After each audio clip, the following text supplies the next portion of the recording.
তললৈ নহয় ওপৰলৈ ওলোটাকৈ বৈ যোৱা এটা জলপ্ৰপাত।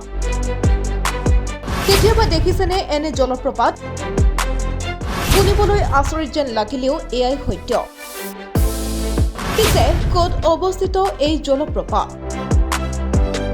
প্ৰকৃতিক এনে কিছুমান দৃশ্য আছে যিয়ে আপোনাক মোক আন বহুজনক আচৰিত কৰি তুলিব। প্ৰাকৃতিক পৰিৱেশৰ এক অপৰূপ সৌন্দৰ্য পাহাৰৰ পৰা বৈ অহা জলপ্ৰপাত। জলপ্ৰপাত সাধাৰণতে সদায় তললৈ বৈ আহে, কিন্তু এনে এক জলপ্ৰপাত আছে যিয়ে ওপৰলৈহে বৈ যায়। শুনি আচৰিত যেন লাগিলেও এয়াই সঁচা।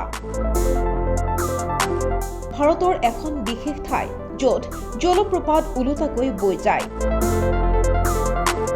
জলপ্ৰপাতৰ পানী তললৈ পৰাৰ পৰিৱৰ্তে ওপৰলৈ উঠি যোৱা পৰিলক্ষিত হয়।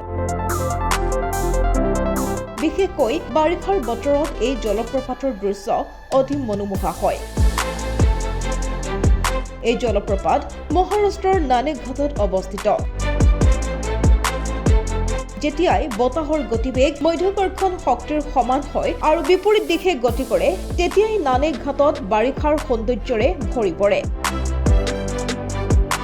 এই দৃশ্য দেখি পৃথিৱীৰ স্বৰ্গ বুলিয়ে বহুতে উল্লেখ কৰিছে। উল্লেখ্য যে নানেক ঘাট হৈছে কঙ্কন উপকূলত পশ্চিম ঘাটত অৱস্থিত এটা পৰ্বতৰ পাৰ। নিউজ ডেস্ক, প্ৰতিবিম্ব লাইভ।